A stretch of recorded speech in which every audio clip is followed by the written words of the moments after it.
Good evening, ladies and gentlemen. I am the Sarcastic Barman and welcome to my takeover of Mr. S's channel. I'm currently holding him hostage on my private desert island and I have him locked in a cage with 400 tons of cheese. And while this might sound like heaven for him, you have to remember it's 40 degrees in the shade. So he's not having a very good time with that smell and all that melting cheese.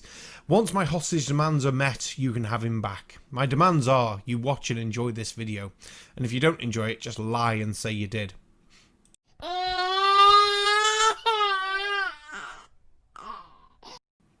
And for the video tonight, we're looking at a channel called Jubilee, and I've been told this video involves a cage match between 3 flat earthers and 3 scientists, so this should be funny as hell.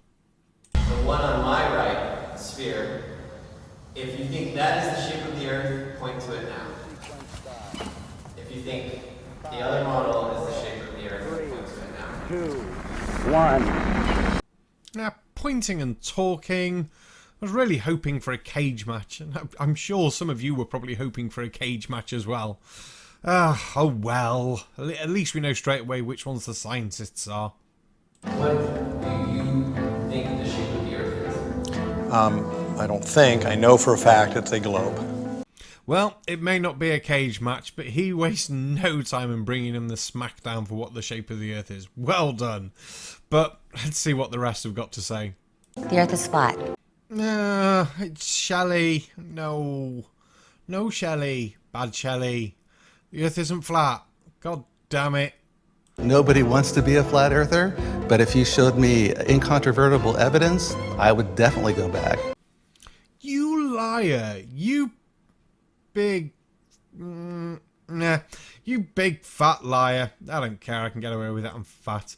You're not going to change, are you? You're in it for the lols, because otherwise you've got Jaren showing there's a curve, you've got Bob showing there's rotation, you've got 2 points of rotation in the fucking stars, you've got an international space station with live feeds, you've got Himawari Hate sending a picture back, what, every 20 minutes, half an hour, something like that? There's far more evidence to support a bloody globe than there is for a flat pancake thing. Where are you hoping to get from the discussion with the other side? I'd like to tear them to pieces. Tear them to pieces over what? Your misunderstanding of science? How you should have paid more attention in school? How you should pick up a book and read it and not believe everything you see on the internet? Because I think they're all your problems, not theirs. Only step forward if this is true for you. I believe the earth was created by a higher power.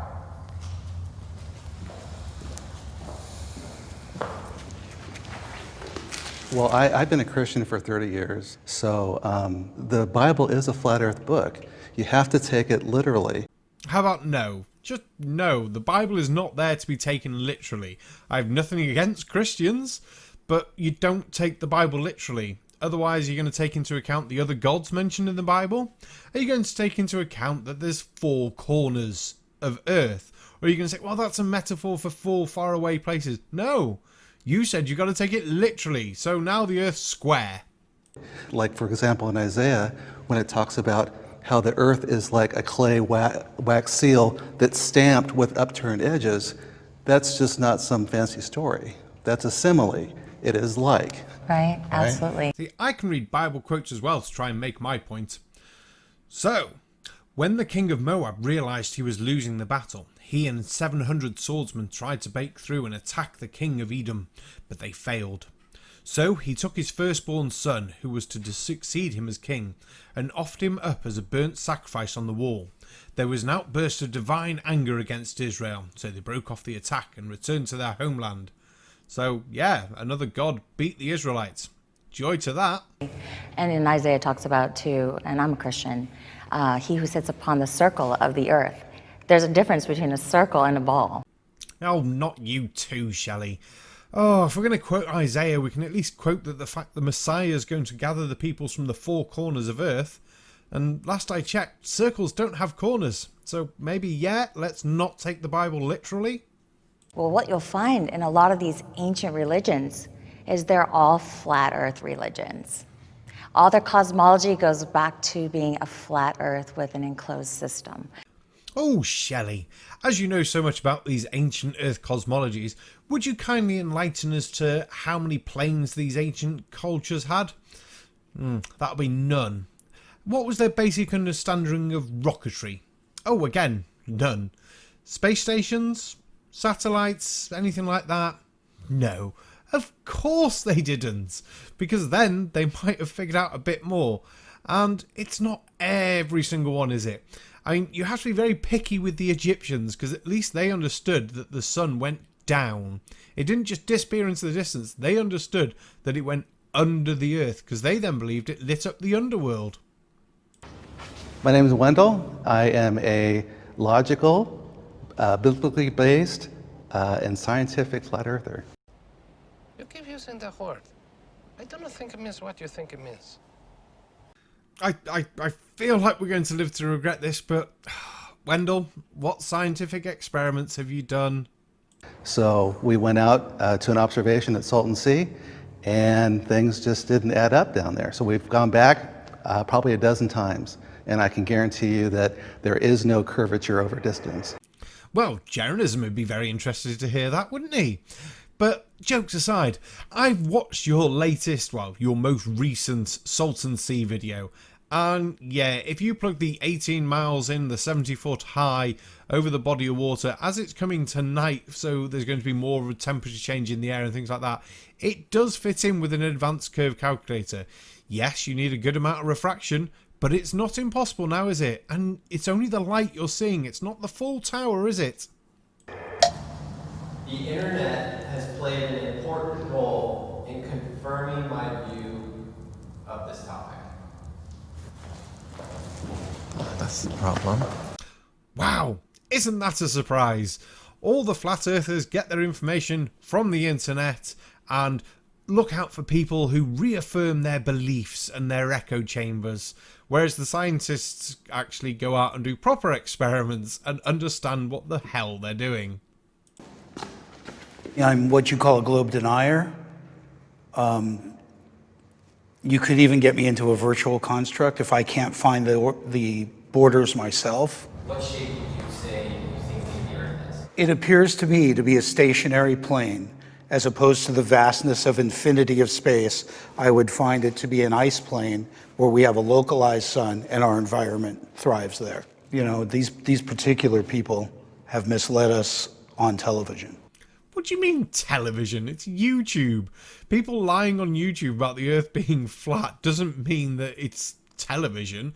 I suppose you could do the Netflix documentary with Jeranism and them lying, but... Oh, shite, you think the scientists are the lying ones and deceiving you. Oh, your inability to grasp the concepts of a globe Earth doesn't mean that people are lying to you. It just means you're stupid. I view the other side as uneducated. I'm running. They think they are I'm uneducated. running for this. Well, they certainly think they're educated. And they're following quite a bit of, you know, the university system, what we call scientism. Scientism. Really? You're going to use a word like scientism and then claim that the scientists are uneducated. Well done to you. Well done to you. But funny how the scientists don't think you're uneducated. They're obviously just being nice and think you're either mistaken or stupid. I can only hope they're uneducated as opposed to disingenuous. Well, that's the other thing too, because we know that at least on a large scale, the government has been disingenuous, and they're pushing a narrative, right? So it's hard for us. I mean, I'm sure that you've met people too. It's like, look, are you haven't looked into it yet, or are you a shill? Are you part of a disinformation campaign? Yeah, you heard it there first, scientists.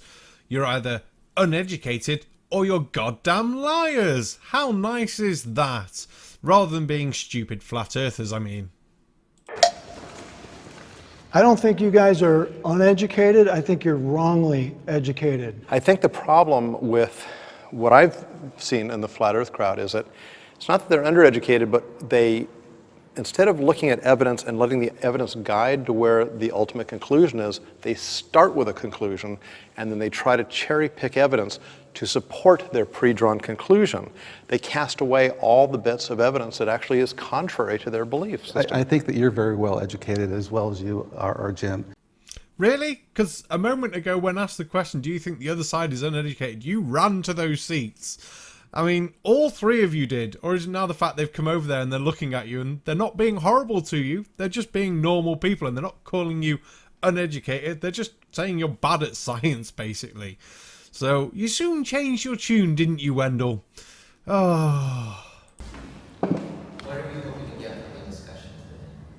I'm hoping to be able to tell our side of the story from the inside out. So many times, flat earthers are depicted from the outside in, and I want to be able to share with others empirical data that proves the earth is not what we've been told. How am I supposed to see you from the inside out? That just sounds weird. Have I got to look through your skin or out through your nose? Ugh, weird. I have changed my mind at some point about this topic.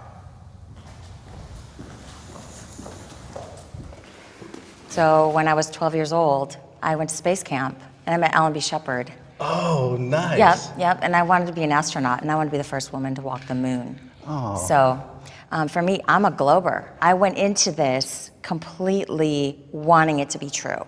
And my husband told me, you know, he saw this thing about the fake moon landing. And I was like, you're absolutely crazy. There's no way that the moon landings are fake. And then in 2010, my husband was killed. And so I never really developed that until around 2014 when Flat Earth kind of came back up. And that little voice inside my head said, remember the fake moon landings? Remember when that was brought to my attention?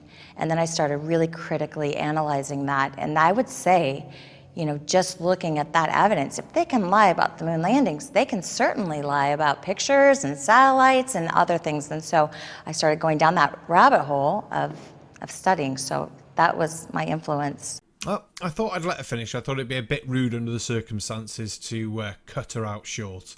But yeah, very sorry for the loss of your husband, but it doesn't mean the moon landings were fake just because he said it. If you look at it completely and utterly critically, they didn't have the technology to fake the moon landings in 1969. And if you do look at it properly, you'll find it's laughable to think that they did. I feel like your judgment is being clouded by that memory of your husband. And I feel sorry for you, and hopefully one day you'll think about things a bit more clearly and go, oh yeah, oh I feel silly now. But shit happens, and shame you didn't become an astronaut, because that would have been funky as hell. How many lies does it take to make a liar, right? And being ridiculed for being inquisitive is pretty tough on us. Oh, hell no. You are not being ridiculed for being inquisitive. You're being ridiculed for being a goddamn moron and living in your goddamn echo chamber. You take the information, and as the scientist said in this video, you cherry pick the bits that fill your narrative and discard the rest. You are starting with the Earth being flat, and then going, well, this evidence works and this evidence works, we'll ignore that bit that doesn't. Otherwise, 2 points of rotation is a big downer for you. The way things disappear bottom up is a big downer for you. And the fact that many different flat earthers come up with different ideas of, yeah, but it's because of this, or because of that, or it's because of the thicker atmosphere at the bottom. No. Just goddamn no. I wouldn't say that I've changed my mind because my mind isn't set. NASA is solely designed to change my mind. It is, from its inception, from its discovery, has been a television program, it's been a space program to sell us on something that they've yet to actually show us. Oh, hell no, am I letting you get away with that crap. NASA couldn't give a flying monkey dung whether you thought space was real or not. NASA's job is to go into space, and you've noticed that's what they do. I mean, Jesus, you go into all this situation with a closed mind. If you actually thought about things, you'd know they couldn't have faked the moon landings. You know they couldn't be faking Himawari 8's pictures for the resolution and the quality you're getting, matching all the weather patterns so exactly. You'd know that they can't fake the ISS because you can look up and see the goddamn thing. You can measure the height to it, for Christ's sake. These things are not difficult to do. But opening your mind obviously is. Jesus, man. I've had enough with you three. You're crazy. Christ, I might do some more on these for Mr. S, but otherwise, no. Just no. But thank you very much. I hope you've enjoyed all this. If you want Mr. S back, don't forget to like, share, comment, subscribe on his video. Tell him you miss him. Tell him I sucked. I don't care. I've enjoyed doing this. Thank you very much all. I am the Sarcastic Barman. Good night. Thank you very, very much for that, Barman. That was quite a takeover of my channel tonight. I am only able to speak to you all tonight as I've agreed with Barman to make a special request for you all to please go visit his channel, have a look around, hit like a few times, and hopefully subscribe and hit that notification bell. Barman is a great creator, and I'm sure you'll find stuff you like. Thanks again, Barman. Much, much appreciated.